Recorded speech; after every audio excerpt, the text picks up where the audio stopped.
Ros Croker, Endeavour Learning Project Manager, National Maritime Museum. At the National Maritime Museum at the moment, we are embarking on a museum-wide organisational change project called Endeavour. This project is really thinking about how we break down the barriers to access for our currently underrepresented audiences. It's starting to look at how we can involve communities in research and interpretation. So it's thinking across the museum all of our different practices, from contemporary collecting to more collaborative programming, to creating much more accessible volunteering roles and alternative ways into working at the museum. We're hoping that the work that we do during this project will have a much longer term impact on the way that we work and how our audiences relate to us as a museum.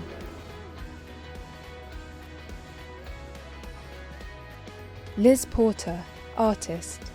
SHAPE have asked me to be involved in this project as a facilitator to work with the Youth Forum in our exploration of delving into the museum's collection, looking at histories of disability and making a creative response together. Martha Burns-Findlay, Youth Projects Producer, National Maritime Museum. For our first community-led research project, we wanted to focus on uncovering histories of disabilities.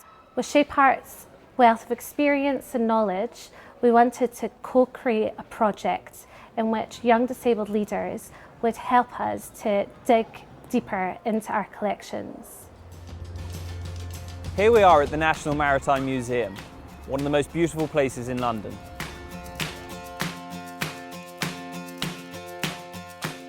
We, as a group of creative individuals from SHAPE's Youth Forum, have created a collaborative response to the work on show at the museum. We're here to bring disabilities to the front of the museum and show them in a positive light. We looked at work at the museum and used it for inspiration for work inspired by disability. After 4 days' work, this is what each person in the team come up with. Yanis Athanasiou, SHAPE Youth Leader, SHAPE Arts. SHAPE Arts really wanted to take part in the project at the National Maritime Museum to start a conversation about changes in the museum for the benefit of the institution and the disabled people. When you work around disability, sometimes this brings a lot of questions.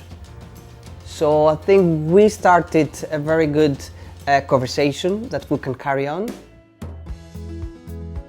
Lily Cook, SHAPE Young Leader. I was inspired by the Billy Walters painting, but in a way I was inspired in the wrong way, because I really didn't like it at first. It portrayed people with disabilities as beggars. However, after looking again, I realised it was a good thing because it shows that he's still trying to make a living through his passion, which was music. My other piece of work I was looking at was Nelson's letter. He portrayed himself as a burden to his country and friends, and I didn't like that, but I do like the way he's overcome his anxiety and physical disability and maintained a high level of power. Ravel Dixon, SHAPE Young Leader.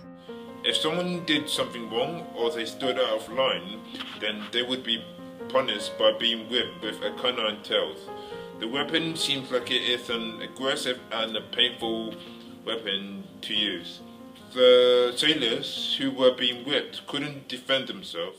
Jessica Ryan Ndegwa, SHAPE Young Leader.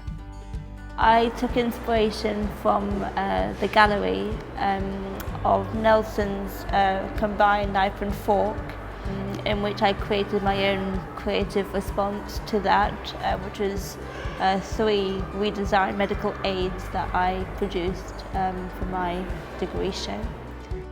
Edward Foster, SHAPE Young Leader. My objects are a little small portrait of Napoleon Bonaparte and the last jacket that Lord Nelson was wearing in 1805 at the Battle of Trafalgar. The jacket I chose because of the life that he had. He had 2 disabilities. First, he lost his sight in his right eye, and then he lost his right arm. He didn't let those disabilities get in the way, and he stood up and he's remembered throughout history as one of the bravest men of his time. The other is a very, very small portrait of Napoleon Bonaparte, Napoleon I of France. It's now thought that he was actually epileptic. These two men didn't let their physical or mental disabilities get in their way. Kerry Conley, Shape Young Leader. The reason why I chose James Hammond because he's inspiring to me. He was known as the blind traveller. He was partially blind when he was 25 and he joined the Royal Navy. He took expeditions all around the world and found great continents even though he was blind. One fine day I set my sights on what to do with my life. Sam Castell-Ward, Shape Young Leader. My song I wrote for this project, a few works at the Maritime Museum inspired it. One was of two beggars, one of which being a disabled sailor. Another was a picture of a disabled person working as a cook on a ship, as it was considered a low-skilled job, and if you became disabled you were often given the job of being a cook. I begged the captain for some change, a change in how I was betrayed.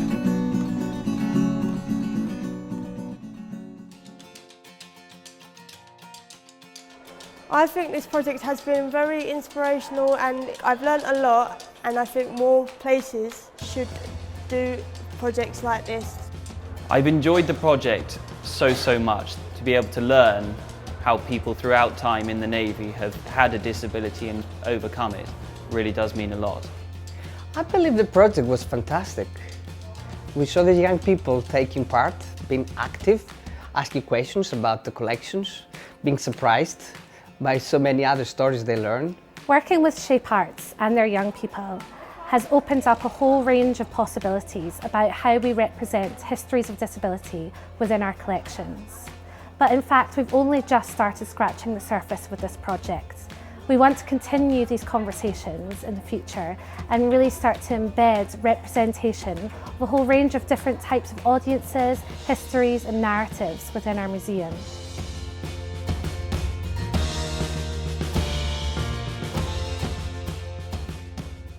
With thanks to everyone involved in the project: Kerry Conley, Shape Young Leader; Sam Castell-Ward, Shape Young Leader; Jessica Ryan Nadegwa, Shape Young Leader; Lily Cook, Shape Young Leader; Ravel Dixon, Shape Young Leader; Edward Foster, Shape Young Leader; Tony Heaton, CEO, Shape Arts; Yanis Athanasiou, Shape Youth Leader; Liz Porter, Artist and Storyteller; Ilana Jenkins, Project Assistant, Shape Arts; Jessica McConkey, Shape Volunteer; Jade Scott, Shape Volunteer; Martha Burns Findlay, Youth Projects Producer, RMG; Sue Pritchard, Curator of Decorative Arts, RMG; Ros Croker, Endeavour Learning Project Manager, RMG.